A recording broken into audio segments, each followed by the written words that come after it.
นะโมตัสสะภะคะวะโตอะระหะโตสัมมาสัมพุทธัสสะนะโมตัสสะภะคะวะโตอะระหะโตสัมมาสัมพุทธัสสะนะโมตัสสะภะคะวะโตอะระหะโตสัมมา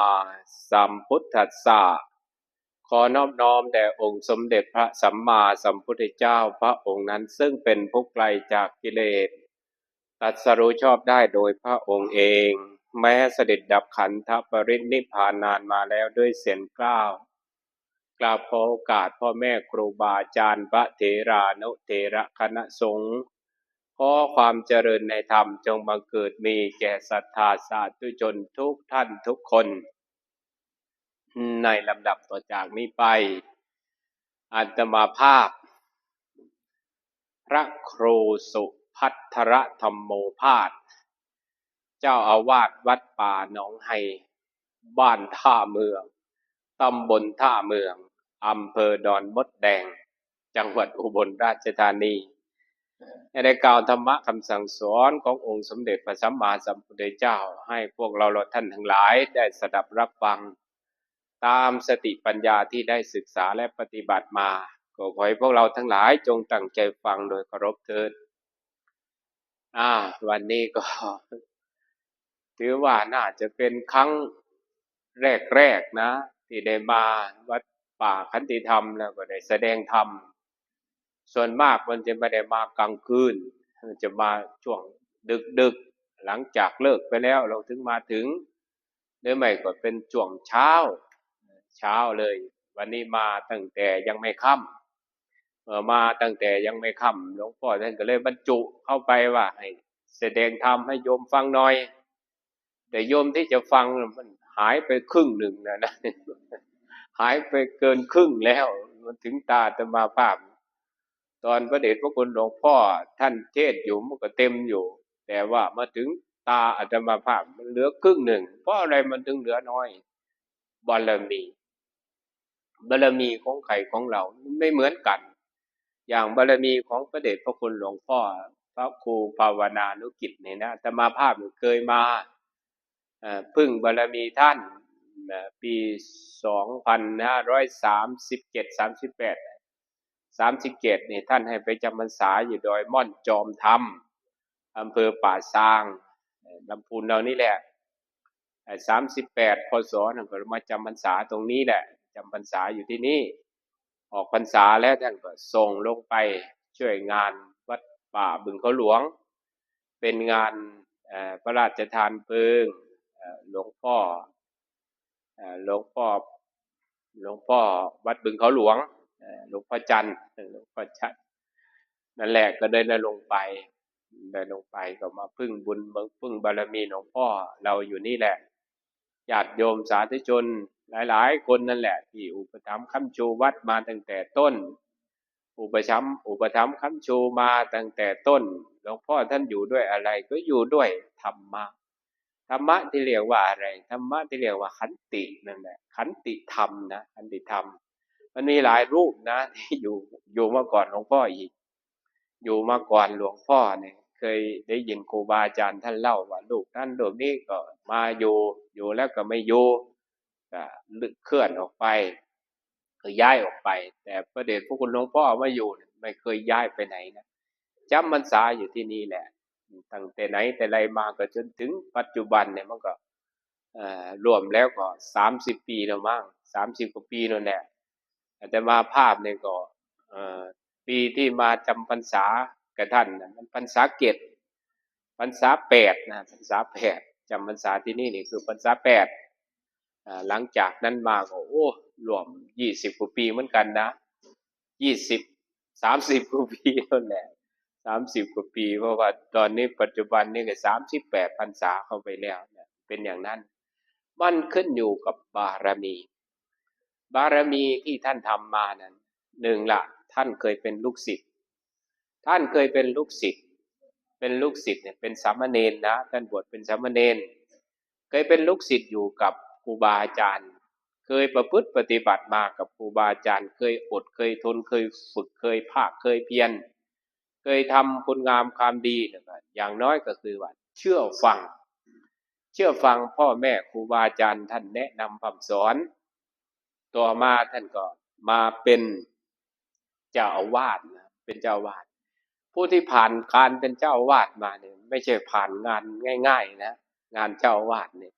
อาตมาภาพนี่ก็ผู้หนึ่งแหละที่ผ่านงานเจ้าอาวาสอยู่ทุกวันนี้ก็ยังเป็นเจ้าอาวาสอยู่มันไม่ใช่งานง่ายถูกหรือผิดมันก็มาลงตรงนี้แหละมันก็ลงตรงเจ้าอาวาสถูกก็ลงตรงเจ้าอาวาสผิดก็มาลงตรงเจ้าอาวาสถูกนั่นคือถูกใจไม่ถูกก็คือไม่ถูกใจแต่ถ้ามีบารมีก็คือสั่งสมอบรมให้มันเต็มนั่นแหละ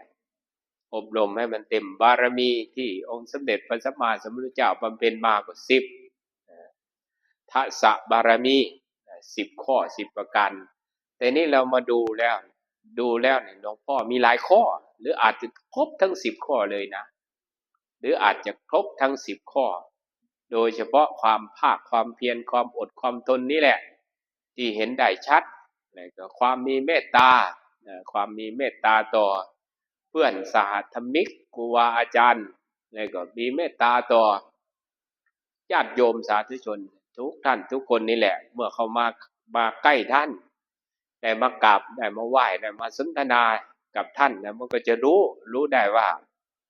ท่านมีเมตตาจะให้เราเมตตาให้เราอย่างพระเดชพระคุณหลวงพ่อท่านเทศไปเมื่อกี้นี่แหละ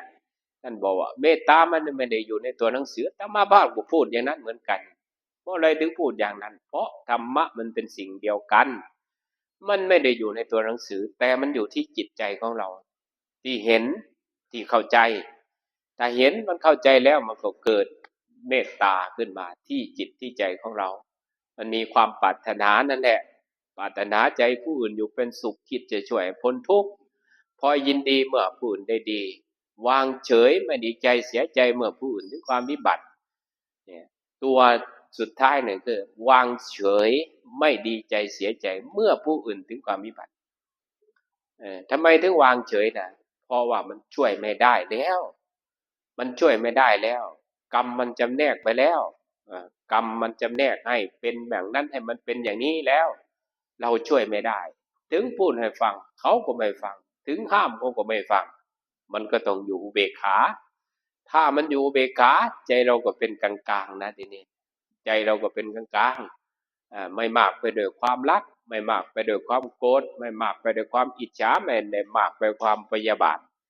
มันเป็นใจกลางๆเป็นใจกลางๆว่าในเรื่องบารมีนี่อาตมาภาพเนี่ยเป็นผู้ที่มีบารมีน้อยนะ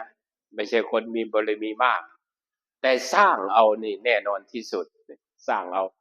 อันไหนมันไม่มีสร้างอันนั้นถ้าอันไหนมันมีแล้วสร้างเพิ่มขึ้นไปอย่างนี้นะยกตัวอย่างเรื่องของบารมีเนี่ยยกตัวอย่างให้ฟังเนาะมันมีหลายปีมาละคงจะเป็นประมาณสัก10 กว่าปี20คงยังไม่ถึง10 กว่าปีมามันมีวัดหนึ่งท่านฉลองโบสถ์นี่ก็ต้องนิมนต์พระไปเยอะนะนิมนต์พระไปเยอะคือก็ไปสวดถอดถอนแล้วก็วันที่2ต่อมาก็คือผูกพัทธสีมาวันที่สวดถอดถอนโบสถ์นั่นแหละโบสถ์ทางวัดป่าเรานี่ส่วนมากก็จะเอาศาลาเลยเนี่ยศาลาหลังใหญ่ๆนะสวดกันอยู่200-300รูปนั่นแหละไปยืนหัตถบาตนั่นแหละตอนเช้ามาก็เลี้ยงพระนึงก็เยอะนะพระก็เยอะเนี่ยมันเป็นหน้าร้อนด้วยมันเป็นหน้าร้อนทีนี้มันก็มีโยมใจบุญนะที่ไหนมีพระเยอะๆเนี่ยโยมก็เยอะเหมือนกันนะโยมก็เยอะเหมือนกันสังเกตเอาง่ายๆถ้าพระมาเยอะโยมก็เยอะเหมือนกันเยอะสามารถที่จะเลี้ยงพระได้นั่นแหละทำไมมันถึงเป็นอย่างนั้นมันเกื้อกูลกันพระก็เกื้อกูลโยมก็เกื้อกูลพระทีนี้มันมีอากาศร้อนโยมก็ใจดีโยมก็ไปหาไอศครีมโยมที่เป็นเจ้าภาพเอาไอศครีมมาแกกมาในศาลาแกกมาแล้วพ ระก็อยู่นอกศาลาตามต้นไม้เนี่ยมีกันเยอะก็แกกมามีพระอาจารย์รูปหนึ่งนะไม่ออกชื่อท่านแต่ท่านบอกว่านั่งใกล้ๆอาจารย์สัมพันธ์นี่แหละนั่งใกล้ๆอาจารย์สัมพันธ์นี่แหละเพราะอาจารย์สัมพันธ์เป็นผู้มีบารมีแกว่าอย่างนั้นนะพระรูปนั้นนะชี้ใส่อาตมาภาพนี่นะอาตมาภาพก็ถ่อมตัวอยู่แล้วไม่ใช่คนพูดโอ้อวดอะไรก็ถ่อมตัวก็รู้จักตัวเองนั่นแหละก็พูดไปตามความเป็นจริงว่าอย่ามานั่งใกล้อาจารย์สัมพันธ์นะถ้ามานั่งใกล้อาจารย์สัมพันธ์บางทีไม่ได้ฉันไอศครีมนะบอกอย่างนั้นเลยแกก็ไม่เชื่อนะถ้าอาจารย์สัมพันธ์ไม่มีบารมีใครจะมีบารมีแกก็จะว่าอีกนะพระดุมนั้นเขาก็แกกมาแกกมาเรื่อยๆเหลืออยู่ประมาณสัก10 รูปนี่นั่งอยู่วงนี้เนี่ยร่มไม้นี้เนี่ยประมาณ10 รูปเขาโบกมือบายบายบอกว่าหมดแล้วครับหมดแล้วครับพระ10 รูปประมาณโดยประมาณน่ะมันนั่งอยู่รอบๆอาตมานี่เนี่ย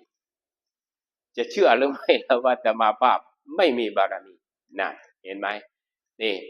หลังจากนั้นมาสิเนี่ยเมื่อมันไม่มีทำยังไงสร้างบารมีทำยังไงไปซื้อเครื่องทำไอศครีมมาฝึกโยนอยู่วัดนั่นแหละทำไอศครีมแกะเวลาเรามีงานน่ะแกะไปเลยแกะไอศครีมเอาให้พอเอาให้ถึงเนี่ยอย่างนั้นนะทำไปทำมาก็ไม่ทำแล้วทุกวันนี้ก็ไม่ทำแล้วแต่ตอนนั้นน่ะซื้อเครื่องมาเลยซื้อเครื่องทำไอศครีมมาแล้วก็บอกโยมหาสูตรมาให้ถ้าใครได้กินนะก็ติดใจนั่นเป็นอย่างนั้นเนี่ยเรื่องไอศครีมนะฮะเรื่องไอศครีมเพราะมันไม่มีเราก็เลยทำขึ้นมาให้มันมีเนี่ยเป็นอย่างนั้นทีนี้เรื่องก๋วยเตี๋ยวเนี่ยมันจะมีอยู่ทุกวัดนะแทบจะทุกวัดนะอย่างพวกนี้อาจจะมีก็ได้นะอาจจะมีร้อนๆเนี่ยก็เอามาเข้ามาเป็นถ้วยมาเป็นชามมาเอามาถวายพระครั้งหนึ่งเนี่ยไปทำบุญสังฆทานในช่วงของการเข้าพรรษาเนี่ยอาตมาภาพเนี่ยก็พระบวชนานพอสมควรนะนั่งอยู่องค์ที่ 4หลังจากพระเถระแล้วพระเถระท่านก็คงจะประมาณตอนนั้นท่านจะประมาณ30 กว่าพรรษาอาตมาภาพ20 กว่านั่งอยู่องค์ที่ 4นั่งองค์ที่ 4โยมเขาก็นำก๋วยเตี๋ยวร้อนๆนะมาถวายหลวงพ่อท่านก็ได้แล้วองค์ที่2ก็ได้แล้วองค์ที่3ก็ได้แล้วองค์ที่ 4นี่มัวแต่ดื่มน้ำอยู่ฉันน้ำร้อนเขาน้ำร้อนมาให้ก็เลยฉันน้ำร้อนมันฉันเลยไม่ได้นะมันต้องเป่าใช่ไหมมันต้องเป่าให้มันเย็นซะก่อนก็ฉันได้ข้ามเราไปองค์ที่ 5องค์ที่ 5ก็ไม่เอาไว้ให้เรานะองค์ที่ 6ที่ 7ไปอาจสงเป็นอย่างนี้แหละอาจสงมันก็สุดไปเลยสุดออกไปเลยทีนี้เขาก็ไปเอามาใหม่เขาก็ไปทางโน้นไปทางโน้นไปข้างหลังโน้นทีนี้อาตมาภาพสังเกตดูแล้วว่ามันคงไม่มาอีกเห็นเขาถือถาดมามันก็จะมีถ้วยก๋วยเตี๋ยว2-3 ถ้วย4 ถ้วยนั่นน่ะถือถาดมาอาตมาเรียกเอาเลยนะเรียกเอาเลยโยมว่าอาตมาจะได้ฉันไหมเรียกเอาเลยเรียกยังไงก๋วยเตี๋ยวมาทางนี้ก๋วยเตี๋ยวพระทั้งหลายก็ชี้มาใส่อาตมาภาพนั่นโน่นไปถวายอาจารย์นั้นยังไม่ได้นะมาแล้วนะถือมาทางนี้ผ่านหน้าอาตมาภาพไปหาหลวงพ่อองค์แรกนะหลวงพ่อพระเถระองค์แรกท่านได้แล้วเนี่ยมันวางอยู่นี่ท่านชี้ไปทางหลังโยมก็ไปทางหลังนั่นถ้าสมมติว่าอาตมาภาพได้นะได้วันนั้นน่ะได้อาตมาภาพจะไม่ฉันนะทำไมไม่ฉันเพราะว่ามันเรียกเอามันเรียกเอามันไม่ได้มาเองโดยธรรมชาติกวักมือเรียกก๋วยเตี๋ยวมาทางนี้เนี่ยมันหมายถึงอะไรมันก็หมายถึงบารมีเราไม่เคยทำเราไม่เคยทำไว้เราไม่เคยให้ทานไว้เมื่อเราไม่เคยให้ทานไว้ไม่เคยสงเคราะห์ในเรื่องนี้เราก็ต้องไม่มีอย่างนี้นะ ต่อมาก็เมื่อมีงานก็ออกทุนให้โยมมาทำก๋วยเตี๋ยวแก๊กแก๊กทุกวันนี้แหละ2 ถ้วย 3 ถ้วยนะทำไมมันมาบ่อยจังก็ไม่รู้นะเมื่อมันเต็มแล้วมันก็จะเป็นอย่างนั้นนี่ญาติโยมสาธุชนเราต้องคิดดูนะมันไม่ได้ไปโทษใครทั้งนั้นนะมันไปโทษพ่อก็ไม่ได้โทษแม่ก็ไม่ได้อย่างหลวงพ่อท่านพูดมาเนี่ยพูดเรื่องที่ท่านไปประสบพบเห็นมาไม่ใช่เรื่องของพ่อไม่ใช่เรื่องของแม่ถ้าเกิดขึ้นมาเนี่ยมันเป็นเรื่องของตัวเขาเองเขาอาจจะสร้างกรรมมาอย่างนั้นเขาจึงเป็นอย่างนั้นนะทีนี้เราก็เหมือนกันเนี่ยทุกท่านทุกคนนี่นะอันบุญอย่างนี้เนี่ยมันไม่ใช่ว่าโอ้บุญมันอยู่กับพระศีลอย่างนี้ก็ไม่ใช่ว่าอยู่กับพระภาวนาอย่างนี้ก็ไม่ใช่ว่ามันอยู่กับพระมันก็อยู่กับทุกคนนั่นแหละอยู่กับทุกคนนะอยู่กับทุกคนการให้ทานเนี่ยอยู่กับทุกคนถ้าคนไม่เคยให้ไว้เนี่ยแม้เป็นเศรษฐีอยู่นะแม้เป็นเศรษฐีอยู่เมื่อตายไปแล้วนะมันก็ไม่ได้ไปเกิดเป็นลูกเศรษฐีเหมือนเดิมนะมันเกิดเป็นคนขอทานในครั้งพุทธกาลน่ะมันมีอยู่ในเรื่องของเศรษฐีคนหนึ่งเนาะชื่อน่าจะเอ่ออานันทเศรษฐีอานันทเศรษฐีเนี่ยเป็นเศรษฐีไม่ค่อยทำบุญเลยไม่ทำบุญพูดง่ายๆถ้าได้ทรัพย์มาเนี่ยต้องใช้จ่ายไปแล้วต้องหามาเพิ่มไว้เติมไว้ให้มันมากสอนบุตรก็สอนอย่างนั้นนะสอนบุตรก็สอนอย่างนั้นบอกว่าอย่าใช้ให้มันหมดต้องหามาเพิ่มหามาให้มันเท่าเดิมหรือให้มันมากกว่าเดิมบางส่วนก็ฝังดินไว้ฝากไว้ไม่บอกใครอย่างนี้นะเป็นอย่างนั้นต่อมาแกก็ตายแล้วจะไปไหนทีนี้ตายแล้วไปเกิดเป็นลูกเศรษฐีใช่ไหมไม่ได้ไปเกิดเป็นลูกเศรษฐีไปเกิดอยู่กับท้องของคนจันทานหรือว่าขอทานก็ว่าได้ไปเกิดอยู่ในท้องของคนขอทานหลังจากไปเกิดอยู่ในท้องของคนขอทานหรือว่าคนจันทานเหล่านั้นไปหารับจ้างก็ไม่มีใครจ้างไปหาขอก็ไม่มีใครให้เพราะอะไรเพราะบารมีมันไม่มีบารมีทานมันไม่มีพอถึงขวบคันเลยนี่ขวบคันก็9 เดือน10 เดือนเนาะคลอดออกบ้านหน้าตาแทนที่จะสดสวยงดงามเหมือนเดิมไม่นะหน้าตาอัปลักษณ์เหมือนปีศาจเนี่ยยกตัวอย่างให้ฟังย่อๆนะย่อๆที่เรามานั่งอยู่นี่นะทำมาดีทั้งนั้นนะทำมาดีถ้าทำมาไม่ดีไม่เป็นอย่างนี้ไม่เป็นอย่างนี้อาจจะเป็นลักษณะอย่างที่หลวงพ่อท่านพูดไว้ก็ได้นะพูดไว้ยังไงก็พูดว่ามันเป็นมีมือเป็นลิงทำมาไม่ดีมันก็จะเป็นอย่างนั้นเรานี่ทำมาดีตาก็ดีหูก็ดีแข้งขาอะไรก็ดีหน้าตาสดสวยงดงามนี่มีแต่ทำมาก่อนทั้งนั้นไอ้ที่ทำมาก่อนเรียกว่าอะไรเรียกว่าปุพเพกตปุญญาตาความเป็นผู้มีบุญอันทำแล้วในปางก่อน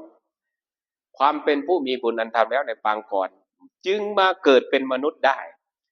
ถ้าไม่มีบุญทำไว้ก่อนแล้ว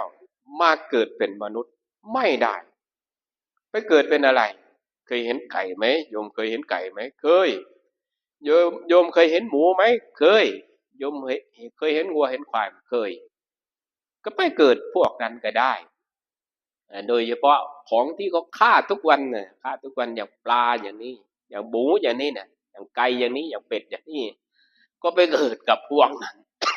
ถ้าบุญมันไม่มีบุญเก่ามันไม่มีมันก็จะเป็นอย่างนั้นเมื่อบุญเก่าไม่มีก็ต้องไปเกิดอย่างนั้นแต่พวกเราทั้งหลายเนี่ยที่นั่งอยู่นี่เนี่ยถือว่าบุญพร้อมนะบุญพร้อมถึงได้มาเกิดเป็นมนุษย์ที่สมบูรณ์เกิดมาแล้วยังได้ฟังธรรมอีกด้วยมันสุดยอดนะมันสุดยอดแม้เราจะไม่ทันองค์สมเด็จพระสัมมาสัมพุทธเจ้าก็ตามแต่เราก็ยังทันพระสงฆ์ผู้ปฏิบัติตามคำสั่งสอนของพระพุทธเจ้าหรือว่าผู้ปฏิบัติดีปฏิบัติตรงปฏิบัติเพื่อพ้นทุกข์ปฏิบัติสมควรแล้วอย่างพระเดชพระคุณหลวงพ่อและของเราอย่างนี้แหละท่านเทศท่านแสดงไปท่านก็จะยกตัวอย่างว่าเนี่ยพระพุทธเจ้าตรัสอย่างนั้นพระพุทธเจ้าตรัสอย่างนี้อันนี้แหละตัวหนึ่งที่ยังเหลืออยู่นะยังเหลืออยู่ศาสนาพุทธนี่ยังเหลืออยู่ก็คือพระสงฆ์นี่แหละ ตั้งแต่ครั้งพุทธกาลจนถึงปัจจุบันนี่ก็ยังมีพระสงฆ์ในรูปแบบนี้รูปแบบตอนสมัยองค์สมเด็จพระสัมมาสัมพุทธเจ้าแสดงธรรมครั้งแรกก็มีพระปัญจวัคคีย์พระปัญจวัคคีย์ก็5 รูปเป็นพระ5 รูปนะหลังจากนั้นมาก็มีเพิ่มขึ้นเรื่อยๆเพิ่มมาจนถึงปัจจุบันเนี่ยมันชั้นลูกชั้นหลานชั้นเหลนชั้นอะไรแล้วล่ะแต่มันก็ยังเรียกว่าพระสงฆ์อยู่เหมือนเดิมนะพระสงฆ์อยู่เหมือนเดิมญาติโยมสาธุชนเราก็เหมือนกันไม่ได้เชื่อแต่ว่าเราจะทำบุญมาตั้งแต่วันนี้เมื่อรืนนี้หรือว่าวันก่อนนะมันเคยทำมาแล้วนะมันเคยทำมาแล้วถ้าไม่เคยทำเนี่ยไม่คิดเลยไม่คิดเลยมันคิดไม่ได้มันคิดไม่ได้มันให้ไม่ได้จะไปให้ท่านทำไมพระไม่ทำอะไรอย่างนี้นะมันจะคิดอย่างนั้นถ้ามันไม่เคยแต่ถ้ามันเคยแล้วเนี่ยมันจะเตรียมตัวเตรียมตัวให้ตั้งแต่เช้าอาตมาสรรเสริญนะสรรเสริญญาติโยมยกย่องไว้เสมอว่าโยมที่ทำบุญได้ทุกวันนะไม่ใช่ธรรมดาโยมที่ทำได้ทุกวันนะบางคนเนี่ยทำไปจนถึงขนาดว่าไม่เห็นออกมาใส่บาตรเนี่ยแปลว่าแกป่วยนุ่นนะไม่ใช่ธรรมดานั่นแหละมันเป็นลักษณะของการกระทำการกระทำของเราเนี่ยทำมาดีแล้วทำมาดีแล้วเมื่อทำมาดีแล้วนี่ประมาทได้ไหมไม่ได้นะประมาทไม่ได้ถ้าวันใดวันหนึ่งเนี่ยเราเลิกทำดีเลิกทำบุญเนี่ยเลิกทำบุญเลิกทำกุศลเลิกรักษาศีลเลิกภาวนาเนี่ยมันจะเป็นยังไงนายเวรเราเคยได้ยินไหมนายเวรนายเวรเนี่ยมันจะจ้องเราอยู่เราทำอะไรไว้มันไม่รู้ว่าเราทำอะไรไว้สมัยก่อนชาติก่อนเราทำอะไรไว้ไม่รู้แต่ถ้าเราเลิกทำดีเมื่อไรพวกนั้นมันก็จะตามเรามามันก็จะตามมาทวงบางทีมันมาทวงที่หูบางทีมันมาทวงที่ตาบางทีมันมาทวงที่ขาอย่างอาตมาภาพเนี่ยมันมาทวงที่ขานะขาอาตมาภาพมันจะรีบข้างหนึ่งนะปัจจุบันเนี่ยนะตอนที่มาอยู่กับหลวงพ่อมันยังไม่เป็นอะไรนะมันยังไม่เป็นอะไรมันก็ยังเดินดีอยู่ช่วงนั้นมันอายุมันก็ยังไม่มากเนาะอายุมันก็ยังไม่มากประมาณ29 ปีได้29 ปี7ไม่ใช่อ่าเราบวชใช่8พรรษาที่8ก็29 ปีมันก็ยังหนุ่มอยู่มันก็ไม่ขามันก็ไม่เป็นอย่างนี้ขาที่มันเป็นอย่างนี้เนี่ยก็เพราะเราสร้างเอานะสร้างเอามันมีอยู่2 ครั้งที่มันพลิกแปลงขามันแปลงขามันแปลงครั้งแรกนั่นก็คือวิ่งเนี่ยมันจะวิ่งอะไรนะเพื่อนพาวิ่งเพื่อนพระเนี่ยพาวิ่งอะไรวิ่งหนีเสียงรถนั้นไม่ใช่รถใครนะรถหลวงพ่ออาจารย์น่ะหลวงพ่ออาจารย์เนี่ยท่า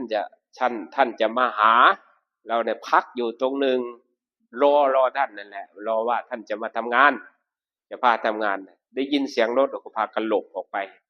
จริงๆไม่มานะรถไม่มาท่านยังไม่มาแต่ว่าพระน่ะเรียกไปรถมาแล้วอย่างนี้นะมันก็ไปเหยียบเถาวัลย์เถาวัลย์ไม้ไปเหยียบเท้ามันก็พลิกเดินไม่ได้เลยนะเดินไม่ได้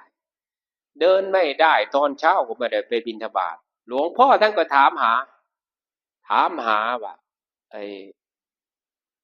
พระพันธุ์ไปไหนพระพันธุ์ท่านจะไม่เรียกสัมพันธ์หรอกท่านจะเรียกว่าพันธุ์พระพันธุ์ไปไหนพระที่อยู่ด้วยกันก็บอกว่าท่านเดินไม่ได้ขาท่านแพงท่านไปเหยียบเครือไม้เถาวัลย์ไม้ขามันแพงไปบิณฑบาตไม่ได้หลวงพ่อท่านรู้ว่าเราเดินไม่ได้ท่านก็ฝากความโยมทายกที่มาจังหันฝากความไปหาหมอนวดเส้นนวดเอ็นที่มีอยู่ในบ้านเป็นหมอโบราณนะอายุ70 กว่าปีเนี่ยมานวดแกบอกว่าเส้นเอ็นเนี่ยมันพลิกขึ้นมาแล้วมันก็มาอยู่ตรงนั้นตรงนี้แกก็ว่าไปถ้าผมนวดเนี่ยมันจะเจ็บมากนะอาจารย์มันเจ็บมาก ถ้ามันเจ็บก็บอกผมนะบอกผม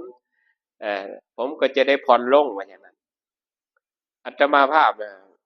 ไม่บอกเลยไม่บอก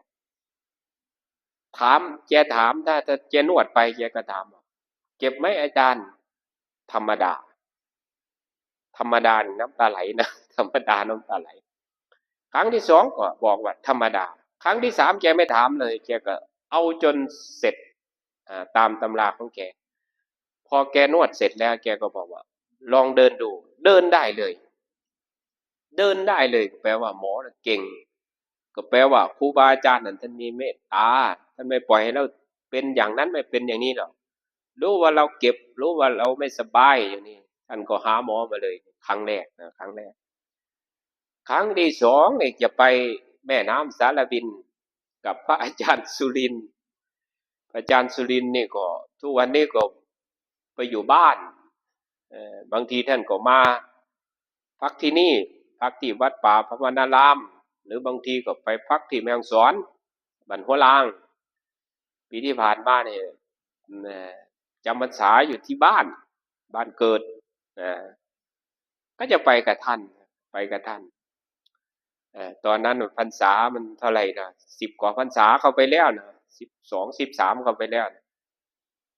ปีที่จะไปอยู่วัดป่าหนองไฮนั่นแหละ12 พรรษามั้งเตรียมตัวแล้วนะเตรียมตัวจะเดินทางแล้วคือหมายความว่าวันพรุ่งนี้เนี่ยจะเดินทางไปกับพ่อค้าเขาก็จะเอาของไปขาย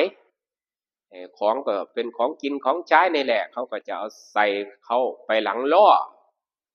เขาเตรียมของเสร็จแล้วเขาก็ใส่หลังล้อล้อก็คือม้านั่นแหละม้าผสมกะลาเขาเรียกว่าล้อเนี่ยมันจะทนในการเดินทางภูเขาเขามีล้ออยู่2 ตัวเขาก็ใส่ของที่เขาจะเอาไปขายชายแดนเราก็จะไปกับเขาเสบียงก็อยู่กับเขาพูดกันอย่างนี้นะชั้นเสร็จก็เดินลงมาเดินลงจากศาลามันก็เป็นเนินเป็นดอยขึ้นไปมันก็สูงนะท่านก็ทำเป็นบันไดดินลงมาก็เดินเป็นขั้นลงมาพอมาถึงกุฏิก็ไปจับราวตากผ้ก็เอาผ้าไปพาดไว้พอผ้าไปพาดไว้เท้าเราเนี่ยมันก็ไปเหยียบหลุมน่ะมันก็เห็นอยู่ทุกวันนั่นแหละแต่วันนั้นทำไมมันไปเหยียบแล้วมันก็พลิกตรงที่มันเคยเป็นเดินก็ไม่ได้ทีนี้ตอนบ่ายมาเนี่ยก็เลยขึ้นไปหาอาจารย์ท่านอยู่บนดอยไปไม่ได้หาไม้เท้าก็ไม่มีก็ไปได้ไม้กวาดด้ามยาวนั่นก็เป็นไม้เท้าขึ้นไปหาท่านก็ถามว่าเป็นอะไรทำไมเดินอย่างนั้นน่ะโอ้ขาพลิกแล้วอาจารย์ขาแพงแล้วท่านไม่พูดอะไรนะแดดร้อนๆประมาณสักบ่ายโมงนี่แหละเที่ยงกว่าๆขึ้นไปหาท่านมันปวดมากไปหายาทาหรือว่าไปบอกท่านเลยแหละท่านผ้าคลุมหัวเดินเข้าบ้านเลยไปหาหมอไทยใหญ่หมอไทยใหญ่ก็มาเลยนะมาแ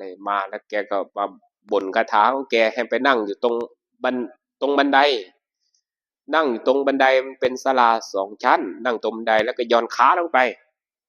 แกก็บ่นคาถาบ่นคาถาท่องคาถาเนี่ยท่องใส่ไฟนะเอาไม้ใต้นะจุดไฟแล้วก็ท่องคาถาโมเมเป่าลงที่ขาที่เท้าเราที่มันแพงนะเป่าลงไปครั้งใดเนี่ยมันจะเย็นนะมันไม่ร้อนนะมันเย็นอยู่แต่มันไม่หายก็เดินกระเพกอยู่นั่นแหละเดินกระเพกอยู่วันนั้นแหละวันที่สองเนี่ยขายังไม่ดีได้ยินข่าวว่าหลวงพ่อสว่างนี่ที่ท่านเทศไปเมื่อกี้นี่นะหลวงพ่อสว่างพร้อมทั้งภิกษุสามเณรประมาณ14 รูปจะขึ้นมาวัดบ้านหัวหลางพรุ่งนี้อาจารย์ท่านก็เลยบอกว่าเราอย่าเพิ่งไป ต้อนรับอาจารย์สว่างเสียก่อนสุดท้ายไม่ได้ไปเลยเพราะว่าเท้ามันไม่ดีเมื่อเท้ามันไม่ดีแล้วก็เลยได้กลับลงไปอีสานกลับลงไปอีสานเนี่ยก่อนที่จะลงไปเนี่ยก่อนที่จะลงไปโยมแม่อาตมาภาพฝันเลยนะฝันว่ายังไงฝันว่าอาตมาภาพเนี่ยไปเยี่ยมแล้วก็อ่าไปบอกโยมแม่ว่าแม่เท้าอาตมาภาพเนี่ยมันเดินไม่ได้แม่รักษาเอานะในฝันนะลงไปอาตมาภาพก็ไปพูดคำที่แกฝันนะรักษาเอานะมันเดินไม่ได้เดินไม่สะดวกอันนี้กรรมอะไรของอาตมาภาพย้อนไปปีที่จะบวชกรรมนี้นะมันต้องไม่ใช่คนอื่นทำมันต้องเป็นตัวเราทำย้อนไปเมื่อปีที่จะบวชพศ2530นะเอาพศไปเลยกี่ปีล่ะ2530ช่วงหน้าแล้งนี่ญาติทั้งหลายเขาจะทำบุญชนิดหนึ่งเขาเรียกว่าทำบุญกองหดทำบุญกองหดเนี่ยมันเป็นยังไงทำบุญกองหดเนี่ยมันจะมีไตรจีวรไตรหนึ่งแล้วก็มีบาตรด้วยนะบางทีก็ไม่มีบาตรหรอกแต่ว่าไตรจีวรต้องมีคือเปลี่ยนผ้าให้พระที่อยู่จำพรรษาได้พรรษาหนึ่งสองพรรษาไม่มีกฐินอย่างนี้นะหรือว่ามีเขาก็จะทำเป็นบุญกองหดก็คือสงฆ์นี่แหละเอาน้ำไปสงฆ์การทำบุญของชาวอีสานเนี่ยนะส่วนมากไม่ใช่ชาววัดเราหรอกไม่ใช่ชาววัดป่าเป็นชาวคนทั่วไปทำบุญครั้งใดก็จะมีหนึ่งฆ่าสัตว์สองก็จะมีกินเหล้านี่มีแล้วฆ่าสัตว์เนี่ยฆ่าไปแล้วตัวหนึ่งคือฆ่าวัวมันไม่พอจะฆ่าหมูอาตมาภาพจะไม่ค่อยเข้าไปใกล้ถ้าว่ามีการฆ่าวัวฆ่าควายฆ่าหมูเนี่ยไม่ค่อยเข้าไปใกล้เขาทำเสร็จแล้วค่อยเข้าไปใกล้ไปช่วยเขาทีนี้ก็เลยเดินมาจากบ้านญาติอีกคนหนึ่งจะเดินมาหาบ้านญาติที่เขาทำบุญเนี่ยมันเป็นทุ่งนาเดินขึ้นมามีคนหนึ่งไล่หมูมาไล่จับหมูตัวใหญ่นะไม่ใช่หมูตัวเล็กนะหมูตัวนั้นนะตัวเท่าโยมเอาสมมุติเนาะตัวเท่าโยมเนี่ยมันตัวใหญ่พอสมควรมันก็วิ่งมากลางทุ่งเขาก็บอกว่าให้อาตมาภาพเนี่ยช่วยจับน้อยช่วยจับลัดอย่างนี้แหละอาตมาภาพก็เดินไปใส่เดินไปมันก็วกมาหาอาตมาภาพไม่ได้จับเลยนะไม่ได้จับขออภัยนะเท้าข้างที่มันเก็บนั่นมันแพงนี่แหละเตะไปครั้งหนึ่งท้องเตะท้องมันนะหมูที่วิ่งมานะมันล้มลงเลยเตะแรงพอสมควรนะคนที่ไล่มาเนี่ยยังยกย่องเราอีกว่าโอ้มันเตะแรงดีเนี่ยบอกว่าเราแรงดีทำไมไม่บอกว่าโอ้มันบาปดีเนี่ยมันไม่ว่านะบอกว่าแรงดีเตะครั้งเดียวหมูล้มลงไปพอหมูล้มลงไปแกก็มาเอามือกำปากมันไว้แล้วก็ยกใส่หลังแบกไปเลยแบกไปแกเอาไปเชือดของแกนั่นแหละก็แล้วไปนะปีนั้นนะ31อาตมาภาพบวชปี2531กรรมมันเริ่มให้ผลปีพศ2535นี่มันเป็นปีที่พระราชทานเพลิง3536นี่เนาะมันพระราชทานเพลิงพระเดชพระคุณหลวงปู่ชาหลังจากพระราชทานเพลิงเสร็จแล้วชวนกันไปธุดงค์ริมโขงจะนั่งเดินจากอำเภอท่าบ่อตามลำโขงขึ้นไปปีนั้นเนี่ยเดินไปถึงจังหวัดน่านเดินตามลำโขงขึ้นไปนี่แหละบางที่ก็เป็นโขงบางที่ก็ไม่ใช่นี่แหละเดินไปเดินวันแรกเดินวันแรกนะมันอยู่ในเขตอำเภอสังคมไปพักอยู่กระท่อมกลางไร่เขา ติดกับถนนนั่นแหละแต่มันไม่มีรถวิ่งหรอกกลางคืนเนี่ยไม่มีเลยเพราะมันอยู่ชายแดนตกกลางคืนมามีฝนตกแล้วก็พักอยู่ด้วยกัน3 รูปไปด้วยกัน3 รูปประมาณสักตี 1ตี 2เนี่ยมันปวดท้องทีเรานี่แหละปวดท้องก็กั้นไว้แล้วก็หายใจมันก็หายใจออกแรงๆพระที่ท่านไปด้วยนั่นท่านก็บวชก่อนเราในพรรษาหนึ่งท่านก็ว่าท่านองค์นี้เป็นอะไรทำไมหายใจแรงโอ้มันปวดท้องอาจารย์ปวดท้องท่านก็หายามาให้นะหายามาให้ฉันยาก็เป็นยา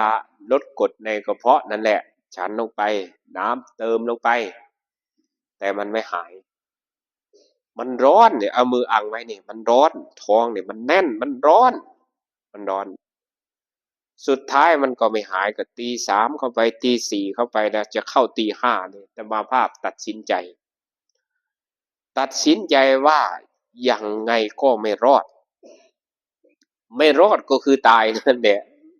ไม่รอดก็คือตายแต่ว่าเราจะตายนี่เราจะตายกับพระพุทธเจ้าครูบาอาจารย์ไม่ได้คิดถึงพ่อแม่ก็ไม่ได้คิดถึงคำว่าพุทธเจ้าพระพุทธเจ้ายังไงเราก็ไม่รอดถ้าไม่รอดเราก็จะต้องตายกับพระพุทธเจ้าเราจะภาวนาพุทโธใจขาดตอนไหนก็คือตอนนั้นเลย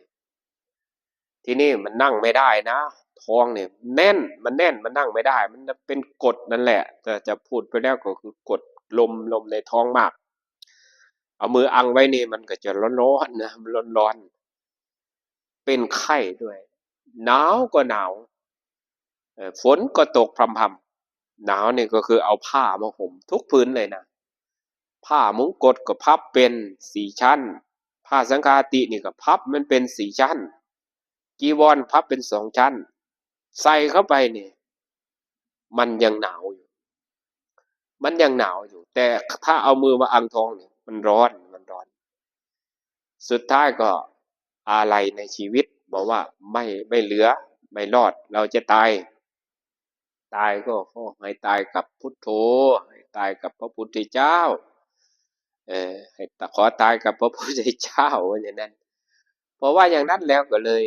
กำหนดลมหายใจเข้า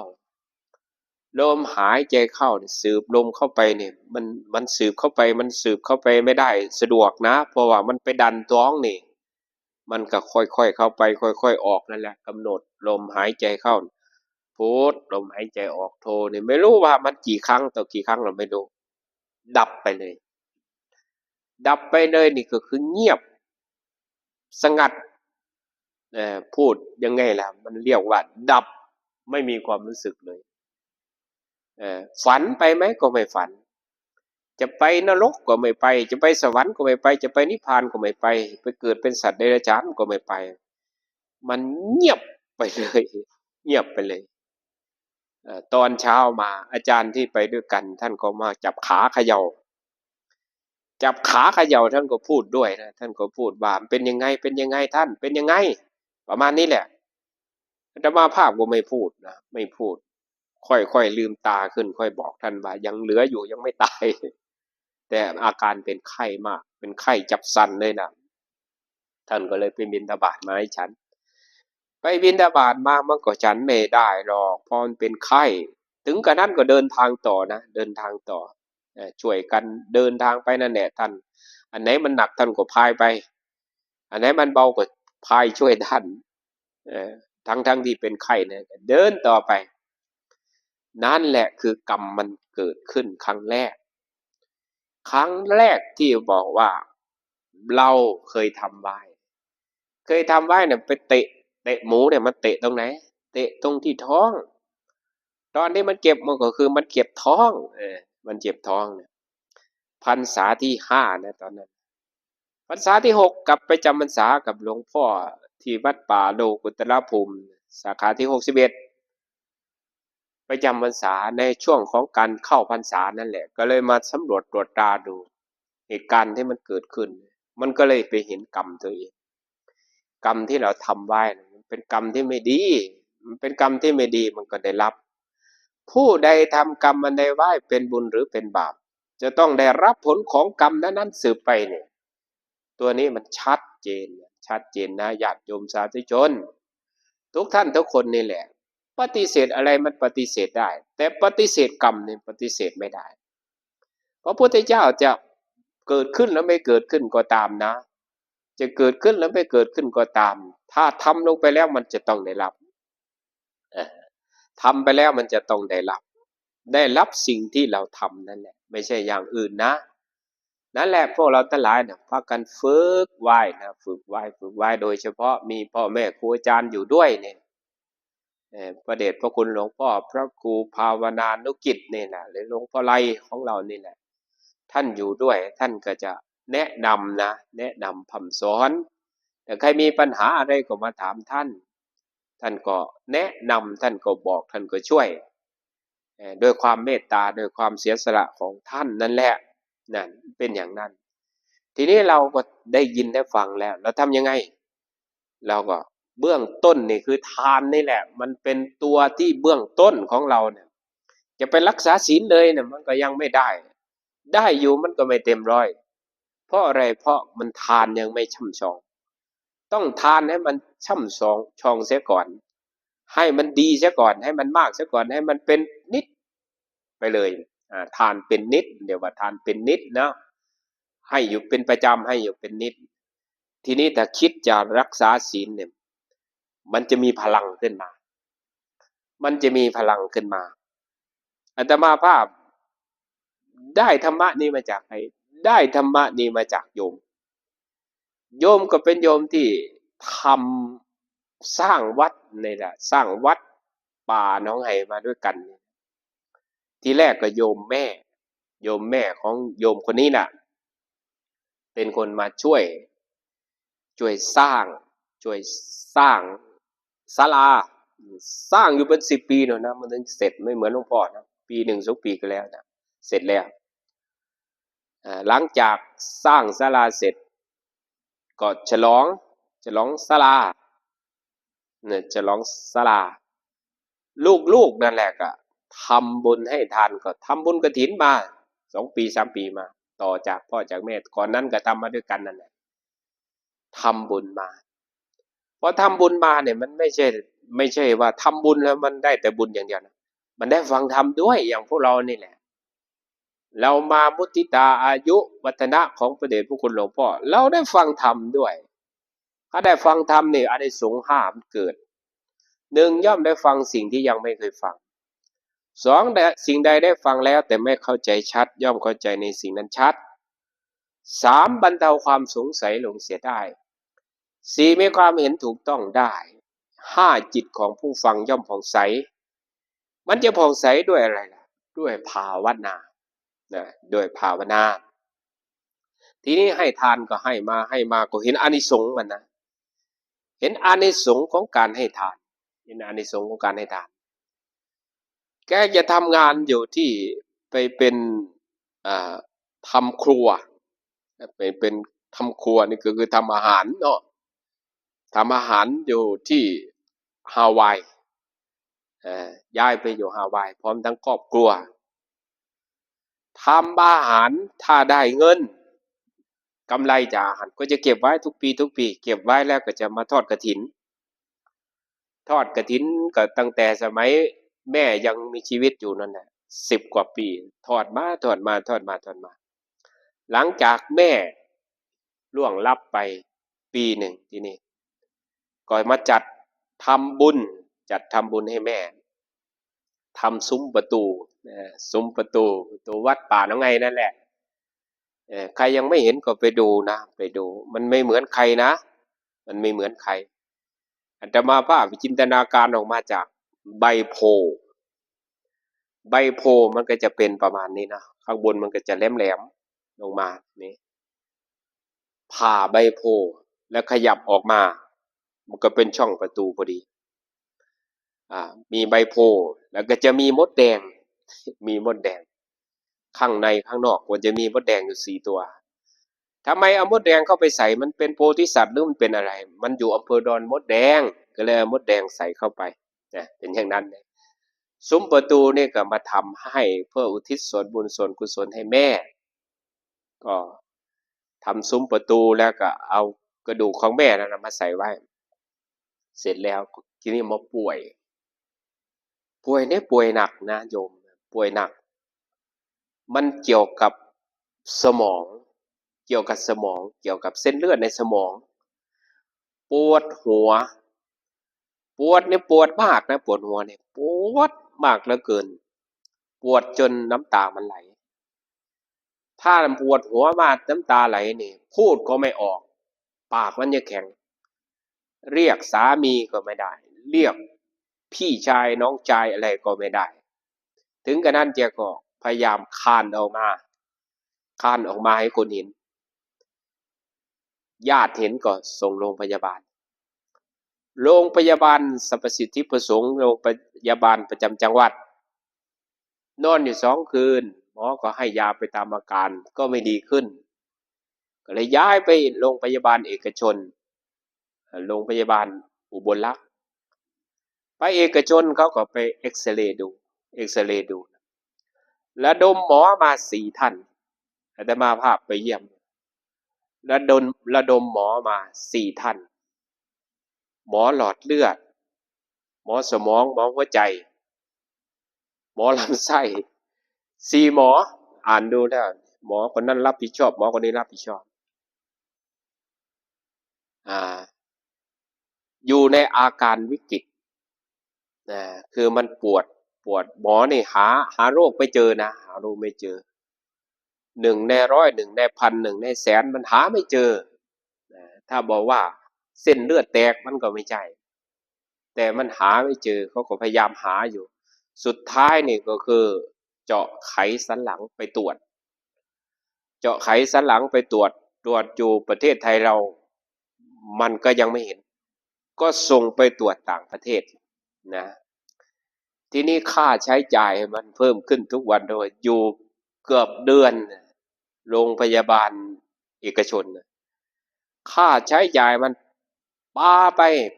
800,000ปาไป800,000800,000นี่ก็มีโยมนั่นก็คือเป็นพี่น้องกันพี่น้องต่างสายเลือดนะไปพบกันอยู่ต่างประเทศถือกันเป็นพี่เป็นน้องเขาก็โทรมาถามว่าเป็นยังไงอาการมันก็ค่อยดีขึ้นเนาะก็ค่อยดีขึ้นแต่ค่าใช้จ่ายมันปาเข้าไป800,000 บาท800,000 บาทโยมพี่นะเป็นพี่นะที่รู้จักกันแต่ก็รักกันเหมือนพี่เหมือนน้องมาตั้งแต่แม่นั่นแหละแกออกให้เลยค่าใช้จ่าย800,000เลยแกออกให้เลยแต่เขาก็ทำประกันไว้อยู่นะแต่เขาออกให้เลยออกให้ค่าใช้จ่ายอาตมาภาพได้มองดูว่าโอ้อันนี้แหละคือบุญถ้าบุญไม่มีเนี่ยมันไม่รอด1ไม่รอด2ถ้าบุญไม่มีใครช่วยถึง800,000หรอกมันมีบุญอะไรล่ะบุญที่เขาทำเราก็เห็นอยู่เห็นก็ทำอยู่บุญน่ะเห็นก็ทำทีนี้ปีนี้แหละหลังจากดีขึ้นมาเนี่ยก็อยากให้พระอาจารย์ไปอินเดียแต่มาภาพก็เคยพูดไว้ว่าถ้าศาลามันเสร็จถึงจะไปศาลาเสร็จแล้วจะร้องศาลาเสร็จแล้วก็เลยไปอินเดียก็โยมนั่นแหละออกค่าใช้จ่ายให้2 รูปไปกลับมาแล้วนั่นแหละลักษณะของอะไรของบุญก่อนที่จะไปโทรมาปรึกษาว่าอยากจะรักษาศีลเรื่องทานนี่ก็ตามที่พูดนี่เรื่องทานนี่ก็ทำมาอยากจะรักษาศีล8อยู่ที่บ้านได้ไหมอาจารย์แต่มาภาพคนแนะนำว่าศีล8มันมีอย่างนี้นี่รักษาอยู่ที่บ้านก็ได้ตั้งใจงดเว้นเอาก็คือวิรัติศีลเนี่ยก็คือไหว้พระอาราธนาศีลเนี่ยก็ว่าสิกขาบทไปจนจบแล้วก็ ถ้าเป็นศีลแปดก็อิมานิอัฏฐสิกขาปทานิสมาธิยามิอธิษฐานเอาในใจคือวิรัตศีลข้อหนึ่งไม่ฆ่าข้อที่สองไม่ลักข้อที่สามประพฤติพรหมจรรย์ข้อที่สี่ไม่โกหกข้อที่ห้าไม่ดื่มเครื่องดองของเมาข้อที่หกไม่บริโภคอาหารในเวลาวิกาลข้อที่เจ็ดไม่ดิดสีตีเป่าข้อที่แปดก็คือไม่ทัดทรงดอกไม้ประดับตกแต่งด้วยดอกไม้ของหอมเครื่องย่อมเครื่องถาที่นอนสูงที่นอนใหญ่ถ้ารู้อย่างนี้ก็สมาทานเอาแกว่ามันไม่มีข้อไหนที่จะทำไม่ได้แกก็เลยทำไปแล้วศีลหนึ่งนะศีลหนึ่งศีลแปดพ้นไปเพราะนี้มันเป็นศีลอุโบสถทีนี้มันเป็นศีลอุโบสถเป็นศีลอุโบสถก็เลยโทรมาถามอีกแล้วว่าพระอาจารย์อธิษฐานอุโบสถอยู่ที่บ้านได้ไหมนอกสถานที่ไม่ใช่วัดเนี่ยได้ทำไมจะไม่ได้ภูริทัตตนาคภูริทัตตนาคเนี่ยคือมาตามหาน้องสาวมาจากเมืองบาดาลมาตามหาน้องสาวเนี่ยพอดีเป็นวันอุโบสถนาคตัวนั้นจะทำอะไรก็ไปอธิษฐานอุโบสถอยู่จอมปลวกนะอยู่ในจอมปลวกทีนี้ก็มีหมอคนหนึ่งไปเจอหมอนั้นชื่อว่าหมออลัมพายหมออลัมพายก็ไปไล่หมดจับมาเอาไปแสดงทั่วพระนครแต่ว่านาคก็มีฤทธิ์นะมีฤทธิ์สามารถฆ่าหมออลัมพายได้สบายเลยแต่เขาไม่ทำเพราะอะไรเขารักษาอุโบสถรักษาอุโบสถนอกสถานที่ไม่ใช่วัดที่บ้านนะมันมีห้องน้ำไม่มีห้องนอนอยู่ในห้องนั่นแหละแต่มาภาพก็แนะนำไปทำได้คือทานข้าวเสร็จแล้วก็อาบน้ำสำระร่างกายแล้วก็ไหว้พระสมาทานศีลสมมติว่าสมาทานอยู่9 โมงวันหนึ่งคืนหนึ่งไปก็ถึง9 โมงนั่นแหละก็ถึงว่าครบกำหนดวันหนึ่งคืนหนึ่งอุโบสถศีลทีนี้เมื่อทำอุโบสถมันก็มีทำวัดด้วยมีทำวัดก็ยังไม่คล่องก็ต้องดูในหนังสือก็ดูหนังสือก็สวดไปสวดทำวัดนะสวดไปวันหนึ่งนะมันไปเห็นธรรมะเห็นอะไรเป็นธรรมะเห็นบทสวดเป็นธรรมะอจิรังวัตยังกายโยร่างกายนี้ไม่นานหนอเมื่อปราศจากวิญญาณย่อมนอนทับซึ่งแผ่นดินเหมือนท่อนไม้อันหาประโยชน์ไม่ได้ถ้าแปลแล้วมันก็จะประวานอย่างนี้โอ้ร่างกายเรานี้สวดไปเดี๋ยวดูหนังสือด้วยนี่นะมันน้อมเข้ามาใส่กายตัวเองร่างกายเรานี้น่ะถ้าว่ามันไม่มีวิญญาณแล้วเนี่ยเมื่อวิญญาณไปปราดแล้วเนี่ยมันไม่อะไรมันก็เหมือนกับต้นไม้ที่มันวางอยู่นี่มันทิ้งอยู่นี่มันไม่มีอะไรนี่ในร่างกายเรานี่น้ำตามันไหลทำยังไงมันก็ไม่หยุดเลยนะทำยังไงมันก็ไม่หยุดอยากจะเล่าให้พระอาจารย์ฟังแต่แกก็เข้าใจอยู่ว่าพระอาจารย์ก็จะมีธุระอยู่วันนั้นก็ทำวัดอยู่พอดีก็เลยไม่ได้โทรมาหรอกวันหลังจะไปโทรมาเล่าให้ฟังมันคืออะไรมันถึงน้ำตาไหลมันคือปีติเกิดจากอะไรเกิดจากธรรมะถ้าเห็นว่าร่างกายสังขารของเราเนี่ยมันเป็นของไม่เที่ยงมันเป็นของที่จะชำรุดทรุดโทรมหรือว่ามันเป็นของที่จะถ้าวิญญาณไปปราดแล้วมันก็เป็นของทิ้งอยู่เหมือนท่อนไม้อันหาประโยชน์ไม่ได้ทีนี้มารู้ว่าร่างกายเนี่ยมันเหมือนกับท่อนไม้หาประโยชน์ไม่ได้สิ่งที่ทำได้ตอนนี้เรามีชีวิตอยู่ยังมีลมหายใจอยู่จะทำบุญไปเรื่อยๆเมื่อมีโอกาสเนี่ยเห็นอย่างนั้นแหละจึงบอกญาติโยมสาธุชนว่าการให้ทานของเราเนี่ยให้จนชำนิชำนาญแล้วยกระดับจิตขึ้นมาเป็นการรักษากายวาจาที่เรียกว่าศีลกายวาจาธรรมดาเนี่ยศีลห้าเนี่ย มันอยู่กับมนุษย์นะศีลห้าเนี่ยมันอยู่กับมนุษย์ทุกคนเลยล่ะไม่ต้องไปสมาทานจากพระอยู่กับมนุษย์ทุกคนแต่รู้ว่าทำไปแล้วนะมันเป็นบาปมันเป็นเวรมันเป็นภัยทำไปแล้วจะต้องได้รับมันก็งดเว้นได้ทั้งห้าประการงดเว้นได้ทั้งห้าประการอย่างข้อที่ห้าศีลห้าข้อที่ห้านี่คือการดื่มสุราถ้าบอกว่าการดื่มสุรามันมีโทษไหมพระพุทธองค์บอกว่าโทษ6ประการ1เสียทรัพย์2ก่อทะเลาะวิวาท3ต้องติเตียน4ไม่รู้จักอาย5ทอนกำลังปัญญา6ได้รับความลำบากมันก็จะเป็นประมาณนี้เมื่อมันเป็นอย่างนี้แล้วมันโทษมันมีถ้าเห็นโทษมันมีเนี่ยทุกคนนี่แหละเนี่ยถ้าเรารักษามันได้รักษากายวาจาของเรานี่ได้ไม่ผิดศีลห้าประการสุขมีนะมีความสุขนอกจากจะมีความสุขแล้วจะมีโภคะด้วยเพราะว่าคนทุกคนไม่ได้อยู่เฉยๆทำงานวันละ300-400เนี่ยถ้าไม่ไปดื่มสุราไม่ไปดื่มสุราหรือว่าไม่ไปนอกใจภรรยาไปเที่ยวไปอะไรเนี่ยมันจะมีเงินเก็บเพราะอะไรเพราะเราทำงานทุกวันกันอยู่แล้วนะโภคะมันก็ย่อมเกิดนะโภคะมันก็ย่อมเกิดนั่นแหละศีลก็เลยเป็นตัวระดับต่อมา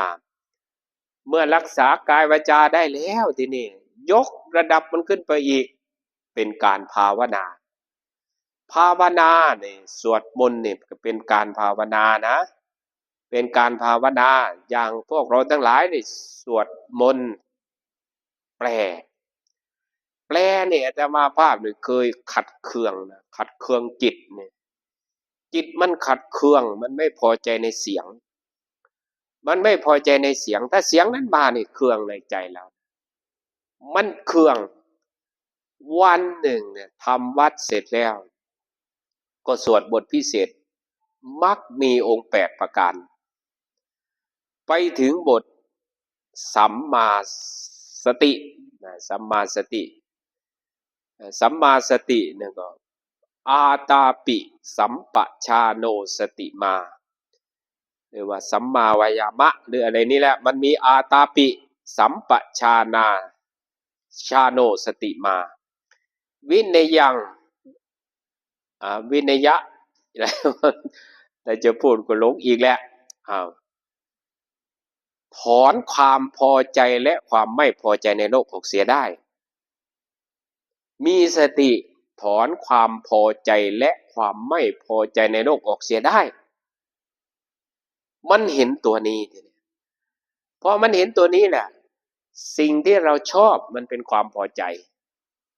สิ่งที่เราไม่ชอบมันเป็นความไม่พอใจสิ่งที่พอใจหรือไม่พอใจถ้าเราถอนมันออกได้มันก็จะเป็นกลางๆมันก็จะเป็นว่างๆถ้ามันเป็นกลางๆมันเป็นว่างๆได้มันก็ไม่ทุกข์กับมันไม่ทุกข์กับเสียงไม่ทุกข์กับเสียงได้ยินไม่ทุกข์กับสิ่งที่เราตาเห็นไม่ทุกข์กับสิ่งที่เราสัมผัสมาเพราะอะไรเพราะใจเรามันเป็นกลางๆมันเป็นว่างๆฉะนั้นวันนี้อาตมาภาพก็เลยได้มาเยี่ยมก็ว่าได้นะตั้งใจก็ว่าถูกนะตั้งใจอะไรมาแสดงมุทิตากับครูบาอาจารย์เรื่องจากใจเราน่ะมันไม่ลืมในความเมตตาของพ่อแม่ครูบาอาจารย์ท่านเคยสงเคราะห์ท่านเคยอนุเคราะห์อย่างไรเนี่ยมันอยู่ในใจเราเนี่ยพอท่านมีอายุวัฒนะเราก็มาแสดงความยินดีว่าขอให้พระเดชพระคุณหลวงพ่อมีอายุมั่นขวัญยืนมีสุขภาพพลานามัยแข็งแรงเรามุทิตาพอยินดีกับท่านอย่างนี้นะก็เลยตั้งใจชวนญาติโยมไว้โยมให้หาคนขึ้นรถหน่อยนะหาคนให้มันได้1รถทัวร์1รถตู้ว่าอย่างนั้นทีแรกรถตู้นี้จะใส่พระมาถ้าพระขึ้นมาทางเหนือท่านจะกลับตอนไหนก็เรื่องของท่านให้โชเฟอร์ให้รถมาเลยแต่โยมหาไม่ได้ โยมหาคนขึ้นรถไม่พอรถไม่พอรถทัวร์ก็เลยรถตู้ก็เลยพักไว้ให้มันได้รถตู้ขึ้นมาก็มารถทัวร์หนึ่งที่จะมาถึงนี้ก็มาถึงลูกศิษย์ก่อนอาจารย์ไปหาลูกศิษย์มันถูกหรือ อาจารย์ไปหาลูกศิษย์เนี่ยมันถูกหรือลูกศิษย์เขาขอความเมตตาขอความเมตตาเขาบอกว่าเขาจะสร้างห้องน้ำเป็นห้องน้ำโยมหรอกเท่านั้นห้องเท่านี้ห้องหลวงพ่อพิจารณาเมตตาด้วยนะครับเนี่ยไลน์ไปแต่มาภาพก็บอกว่าให้ผมกลับมาจากไปอินเดียกลับมาก่อนไปอินเดียเนี่ยวันที่22กลับวันที่30ที่ผ่านมาเดี๋ยวผมจะพิจารณาหรอกบอกโยมไว้ก่อนจะไปก็บอกโยมหาคนไว้เช้านี่ก็เลยทอดพระป่าอยู่ที่บ้านป่าลวกวัดป่าลวกธรรมเจริญมาอยู่นั้น 2-3 ปีแล้วอยู่รูปเดียวท่านก็มั่นคงของท่านอยู่หรอกว่าอยู่ไปมันก็คุ้นเคยกับญาติโยมก็คุ้นเคยกับพระ